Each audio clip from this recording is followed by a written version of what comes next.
മുട്ടയും മുളകും സവോളയും ചെറുപ്പം തൊട്ടേ ഒരുമിച്ച് കളിച്ച് ചിരിച്ചു വളർന്നവരായിരുന്നു. പക്ഷെ ജീവിത സാഹചര്യം കൊണ്ട് സവോള നാട്ടിലെ അറിയപ്പെടുന്ന ഒരു ഗുണ്ടയായി മാറി. മുളക് അവന്റെ ശിങ്കിടിയും. സവോളയെ തൊട്ടവരൊക്കെ കരഞ്ഞിട്ടേ ഉള്ളൂ. മുട്ട പക്ഷേ പരിപാവനമായ സന്യാസ ജീവിതത്തിൽ മുഴുകിക്കഴിഞ്ഞു. ഒരിക്കൽ കൊലക്കുറ്റത്തിന് ജയിലിലായിരുന്ന കരക്കത്തി പരോളിലിറങ്ങി. നാട്ടുകാർ പേടിച്ചവന്റെ അടുത്തേക്ക് പോലും പോയില്ല. എന്നാൽ സവോള നെഞ്ചും പിരിച്ചു ചെന്നു. ഡേ, ഈ നാട്ടിലെ ഒരേ ഒരു ഗുണ്ടയാണ് ഞാൻ, കുറച്ചൊക്കെ ബഹുമാനമാകാം. കരക്കത്തി ദേഷ്യം കൊണ്ട് വിറച്ചു.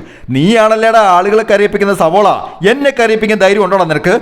സവോള വാശിയോടെ കരക്കത്തിയെ തല്ലാൻ ചെന്നു. ക്രൂരനായ കരക്കത്തി സവോളയെ വെട്ടി തുണ്ടം തുണ്ടമാക്കിയിട്ടു. തടയാൻ ചെന്ന മുളകിനെയും അരിഞ്ഞ് കഷ്ണങ്ങളാക്കി. അത് കണ്ട മുട്ടയ്ക്ക് സഹിച്ചില്ല. തന്റെ ചങ്ങാതിമാരുടെ ജീവന് വേണ്ടി മുട്ട ഉഗ്ര തപസ് തുടങ്ങി.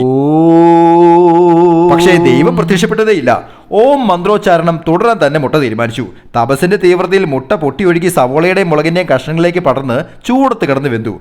സൗഹൃദത്തിന്റെയും നൊമ്പരത്തിന്റെയും പ്രതീകമായി അങ്ങനെയാണ് ഇത്രയും ഓംലെറ്റ് ഉണ്ടായത്. Happy drawing, Saneesh Divakaran.